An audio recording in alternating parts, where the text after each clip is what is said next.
Let's talk about Casca, the woman sold to a noble, saved by Griffith, built into a warrior, lost in a dream, rescued by the most unlikely, and thrown into mental regression during an act of betrayal and possession. A new way of life superseded her old as she was lost in the background of her own consciousness, left to be as that of a child, helpless to take care of her own well-being, minus a few flickers of her old natural instincts. A journey that took place for the purpose of returning what was lost, and a new dream perhaps on the forefront of her restored mind. When talking about Berserk as a whole, it is impossible to deny the impact that Casca has had on the series, both as in her own development as a character, and also what she means and represents for the protagonist's guts, and the importance of her presence when it comes to many of the unsolved plot threads and mysteries, such as that of the Moonlight Boy. We often discuss and analyze the struggle of Guts' character, how he puts his body through hell for the sake of others, how he has dealt with the past trauma of abuse and betrayals, and how his own inner darkness constantly threatens to consume him entirely. But what of the woman whom Guts has spent the better portion of the manga trying to help? Casca began her life as most of the main cast had, poor, low class, without power, and without the means of fixing her situation. Her village was often robbed and involved in feuds. It was perhaps a foregone conclusion that she would die before even reaching adulthood. Then when a nobleman came by and wanted to buy Casca to be his maid, her parents accepted. But since Berserk is a grim, realistic portrayal of the hardships of life, nothing that seems that good ever is. The nobleman forced himself upon Casca, and her only thoughts were, well, she can't help it, that this is normal, that this is the way of the world. She was willing to submit to the brutal, unforgiving neutrality of the universe. After all, what could someone small, weak, and poor ever do? That is, until Griffith appeared. I think what people need to remember is that Griffith saving her was kind of like this. Casca developing and falling for Griffith, wishing to be his sword. It wasn't just because he was the man that saved her, it was because he was the man that showed her another way. That she could be strong, that she didn't need to accept the way of the world, and that she could fight back against what fate perhaps laid out for her to be. Griffith didn't kill the man for her. Griffith gave her a sword and told her to protect what she holds dear. She had to do it for herself, and because of that, Griffith represented a gift and a gateway into a new life. Casca chose to pick up the sword, and she chose to join the Band of the Hawk. It is no wonder that she wanted to be the sword of the man that she viewed as an angel, rescuing her from this nightmarish view of the world into one where she, and they as a team, could accomplish wonders. One thing I love about how Casca is written is that the story very well showcases her femininity alongside her rough exterior, the one she no doubt had to formulate in order to stand alongside and battle against many men for many years, and yet she still retains that desire and ability to want to comfort and support, to be her man's sword. The very fact that Casca still wants this, while at the same time she has to constantly make herself tougher and force herself through fighting battles even during her period, which shows that she is an incredible person, willing to prove herself both on the battlefield and at the side of the one whom she loves. The fact that Casca can lead hundreds of men to safety, and also feel self-conscious in a dress but blush when Guts tells her that she looks beautiful. How she can infiltrate and slay soldiers alongside the best of them, but also has the emotional side where she will cry realizing that she had to be saved and rescued by the one she didn't want to be.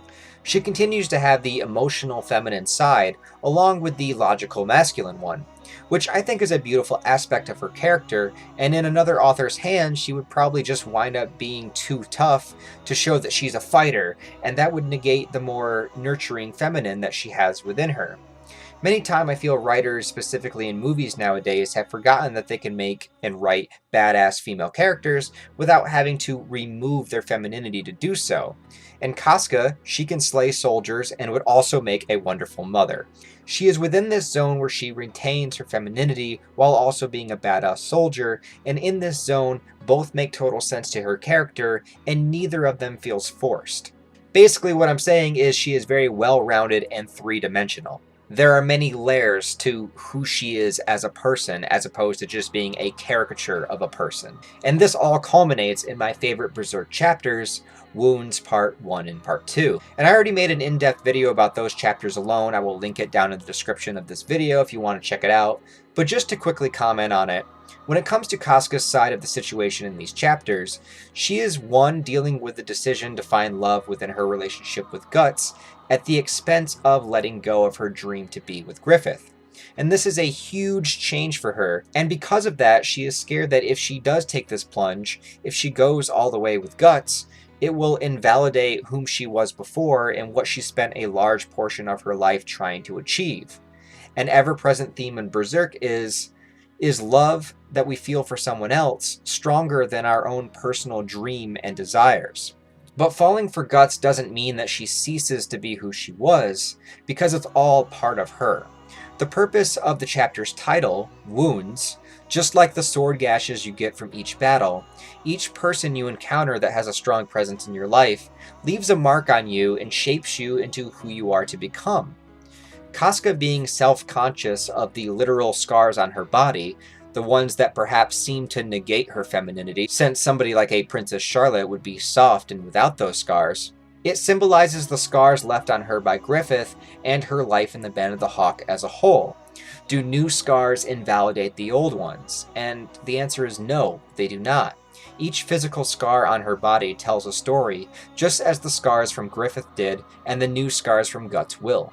Casca stating, "I want a wound that I can say you gave me" to Guts, while being incredibly sexy in its own way, is also accepting her new reality and embracing her decision into this new life. But now let's segue into Casca as a mother figure, because I don't feel like I need to restate the horror of the eclipse once more. You guys all know the story, and if you don't, go read Berserk. What's wrong with you?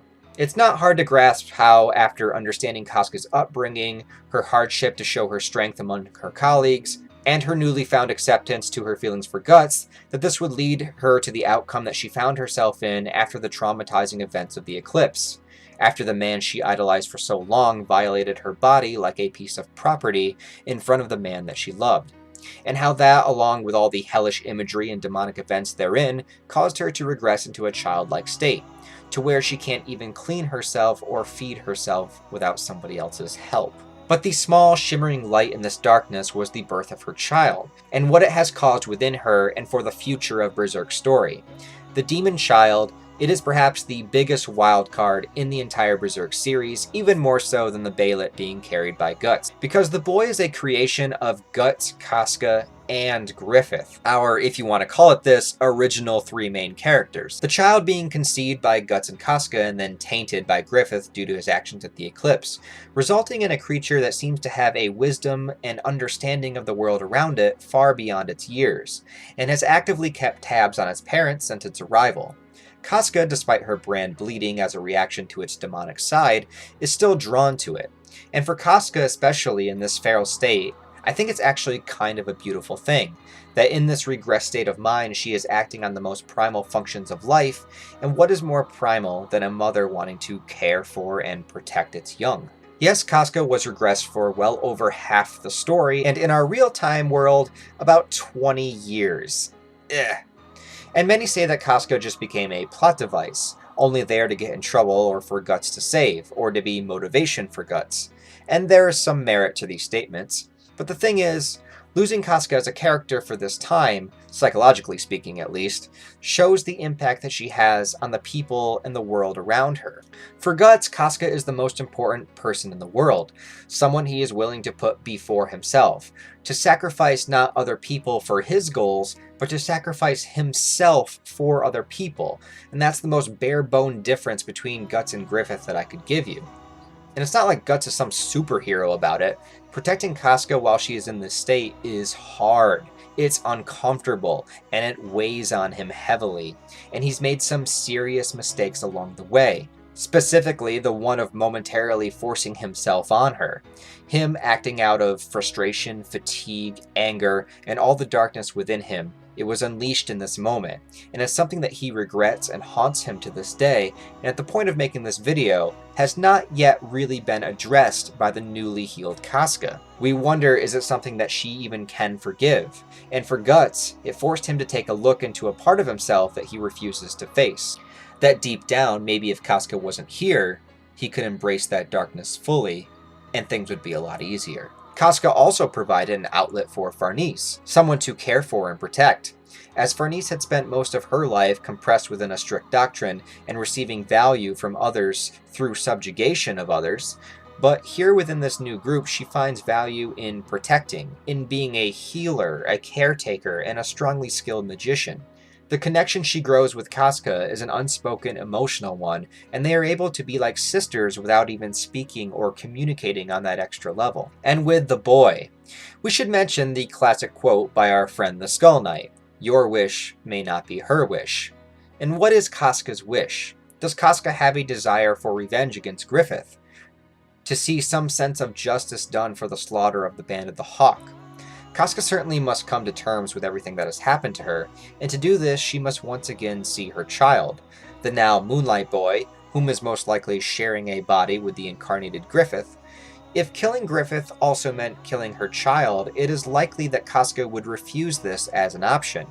Motherly instinct combined with perhaps maybe the only good thing to come out of this entire ordeal, their child. There are many questions about Casca and her feelings overall.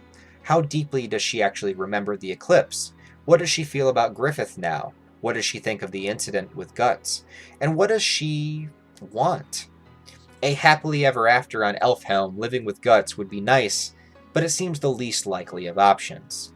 She can't even look at him without the spark of PTSD, and Casca's struggle will be her decision of what to do next. Will she seek out her child? Will she forgive Guts? Will she want justice for the Hawks? For as much as the story has revolved around getting Casca safe and healing her, we are currently at a crossroads at figuring out what is next for her as a character, as she hasn't had much of a chance to showcase her character since the Golden Age arc. If we remain consistent with how she thought and felt in that arc, Casca was ready for change. She was ready to run away with Guts, and if she wants a new life free of battle, being a mother is a valuable option for that. But can she face that, meaning the continuation of Griffith's existence? She will, much like Guts, need to face that darker side of herself. And I think that much of the upcoming story will revolve around Casca's decisions when it comes to these matters. And once again, how the people around her will respond to this. The next wound in her life will come in the form of the child. Perhaps in their next encounter they will even speak. After all, the child has spoken in its astral form to Guts before. Now that Casca can understand things, what will it say to her if it does decide to speak? The story has always in some way revolved around Casca and the wounds that she receives. And the next wound will come in the form of the child, whether for better or for worse. But ultimately, these two characters must meet, and Casca must face the next stage of her life, whatever she chooses for that to be. Let me know what you guys think. Let me know what you think is going to happen next in the story of Berserk revolving around Casca's character. Let me know what you think about Casca as a character just in general. What do you think of her? What do you think of how she was in the Golden Age arc? And what do you think she represents to Berserk as a story, as a complete series? She has always been one of my favorite characters that I have ever read, and definitely one of my favorite Berserk characters. So thanks a lot for watching this video, guys. I really do appreciate it. Give it a like, subscribe to this channel if you want to. Check out the link below for my other video on the wounds chapters. Until then, I hope you guys have a wonderful day. I'll talk to you in the next video.